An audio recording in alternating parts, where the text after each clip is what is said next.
All right, scholars, here we are today reading chapter 6 of Balto of the Blue Dawn. All set? Chapter 6, Port Safety. So we left off last time, right? Annie had spotted a house and they were heading in that direction. Remember, Jack had very wet feet from breaking through the ice and stepping into some water. All right, chapter 6, Port Safety, page 61. Thanks for following along. Annie banged on the wooden door. A moment later, it opened. Gunner? A man said, peering into the snowstorm. No, Annie shouted. The ice cracked, and my brother fell through. His feet are soaking wet. Can you help us? Hurry, get inside, the man said. With Annie's help, Jack limped into the warm, fire-lit cabin. He took off his mittens and wiped snow and ice from his glasses. Sit near the stove, the man commanded.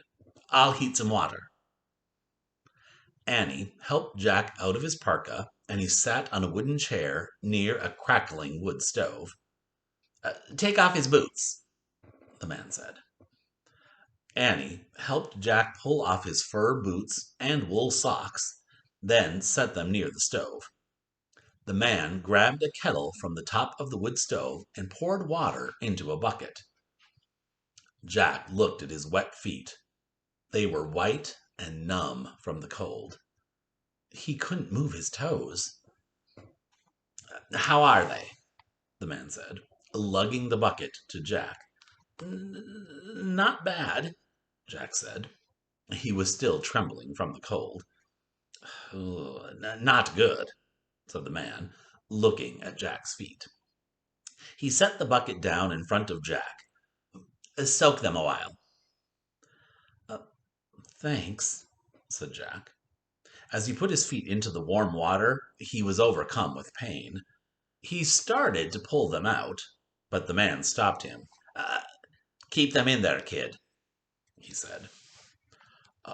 Okay, said Jack, gritting his teeth. Listening to the howling wind and the snow pelting the cabin windows, he worried about the huskies. Can we bring our dog team inside? He asked. Sure. I'll unhitch them from their harnesses. You stay here and soak your feet, the man said. Then he threw on a parka and hurried outside to get the dogs. I'll help him, Annie said to Jack. Don't move. And she followed the man back into the storm. As Jack sat alone in the one-room cabin and soaked his feet, he worried about the time. Everyone think for a moment about why he's worried about the time. What comes to your mind? He looked around for a clock, but didn't see one. How long would it take for his boots to dry? He wondered. Would his feet be okay? Did the dogs have frostbite too? Jack was glad when the door opened. Everyone in, Annie shouted. Hauling the sack of dried fish with her, she led the huskies inside.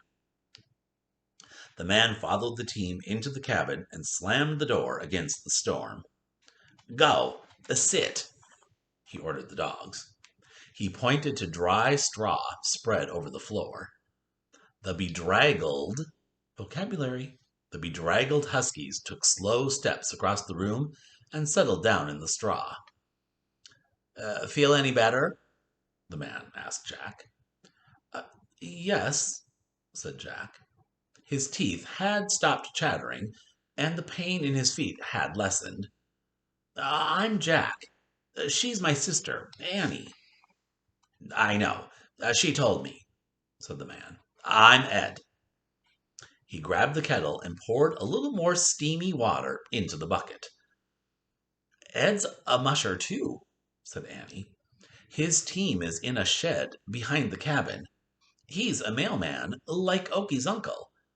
He recognized their dogs. Cool, said Jack. Yep, said Ed. Keep soaking your feet while your sister and I take care of the dogs.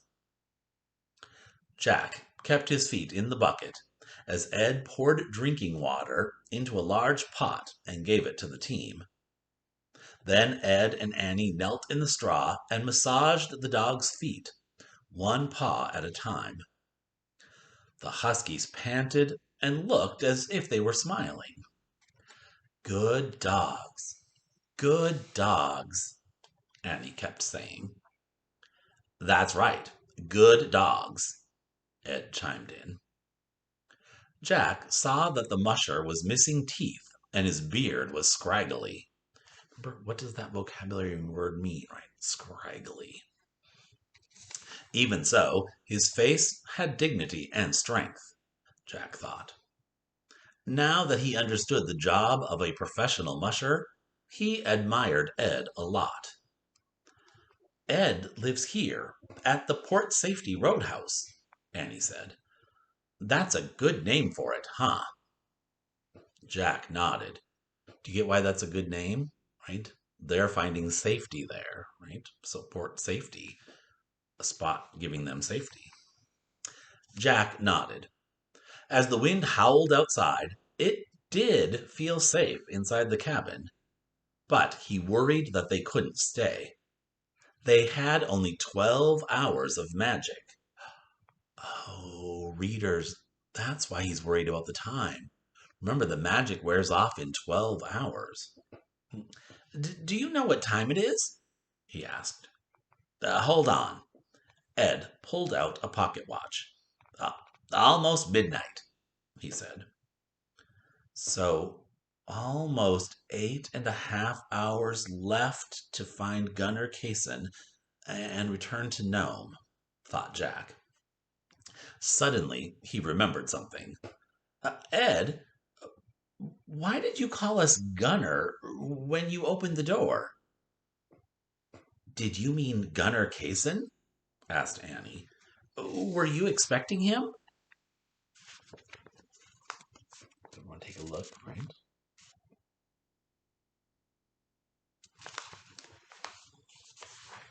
Everyone remembering that when he first opened the door, he asked if Annie was Gunner, right? That knock on the door.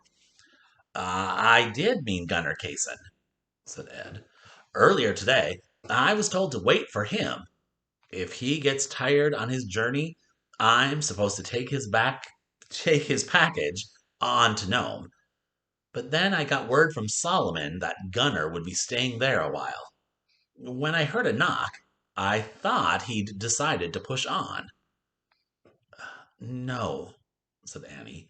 The mayor of Nome told him to wait until the storm ends. At least, that's what someone told us. That's a good thing, said Ed. Only a crazy fool would drive in a storm like this.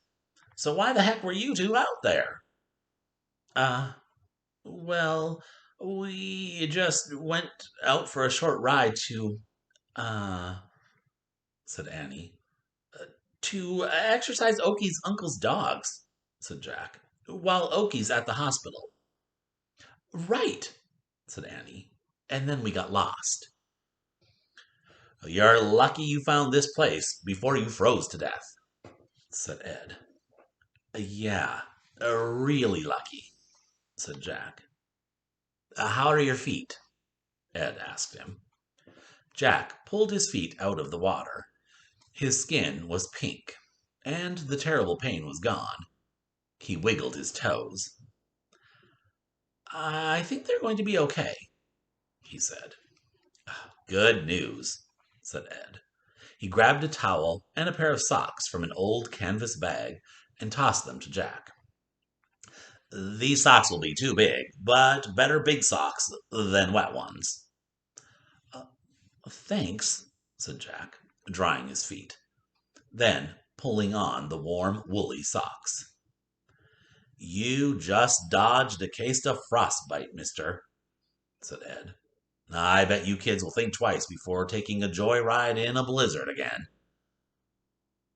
Well, actually, I think we should be heading home soon, said Jack. But don't worry, it's not far. What? Are you two crazy? In this weather? Said Ed. Well, we're, champion mushers, Annie said, in a small voice. Oh, yeah? Ed squinted at her. What races have you won? Well, um, they weren't in Alaska, Annie said. We, we won the Frog Creek Winter Relay and... Never heard of it, said Ed. It doesn't matter. I don't care who you are. You're not going back out in that storm. Your team needs to rest, if nothing else. And eat. Right, fellas? Ed grabbed the burlap sack and pulled out flat pieces of dried pink fish. The huskies wiggled and whined as Ed started feeding them. Annie looked at Jack. Maybe we can stay a little bit longer? She said under her breath. Jack nodded. Okay, but we have to keep our eye on the time. We will, said Annie. The dogs gobbled up every piece of fish and drank from bowls of water. Then the huskies sat down, put back their heads, and began to howl. The wind howled outside as all 8 dogs howled inside. Jack knew the howling meant the dogs were satisfied. He, Annie, and Ed laughed until the howling stopped as abruptly as it had begun. The dogs then began nodding happily off to sleep, one by one. Some lay on their sides, while others curled up in tight balls and covered their noses with their bushy tails. All right, and now let's get you some food and drink, said Ed. Can you please tell us what time it is again? Asked Jack. Ed glanced at his watch. 1:15, he said. Jack didn't know what to do. He was hungry, but now they only had 7 hours left to find Gunner and get back to Nome. I'll make some soup, said Ed. He seemed determined to keep them from going back out into the blizzard. He grabbed a can of tomato soup from a shelf and began opening it with a can opener. What about our mission? Jack wondered. How could he make Ed understand that they had to leave? Uh, Excuse me, he said. I'm afraid you can wash your hands over there, Ed interrupted.